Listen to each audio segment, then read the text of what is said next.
सुवर्णपुर जिला बिनका ब्लॉक महादेवपाली ग्राम पंचायत अंतर्गत सकमा ग्राम रे थिबा बाबा बालुकेश्वर महादेव मंदिर रे बोलबम भक्त और श्रद्धालु प्रबल भिड़ देखा मिली।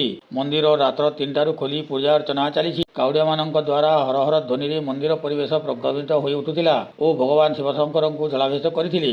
आज श्रावण मासर चतुर्थ सोमवार होइथिबारु घोड़ाधार बोलबम भक्त माने जलाभिषेक कर सारिबा परे प्रतिवर्ष शेष सोमवार रे समस्त भक्त मानक पई प्रसाद सेवन व्यवस्था करितांती। आपण माने केन आइछन आ केन मंदिर के आइछन केबो आपण बोलबम भक्त हेले न आ केते जागा बुलुछन कोन बोलो बोलो बोलो श्री शंकर भगवान की श्री शंकर भगवान की बोलबम आमे 2000 सालू आमे बोलबम आरंभ कलुन आम गुड़ा संघरू आउ पिला माने भी बहुत योगदान देइछन।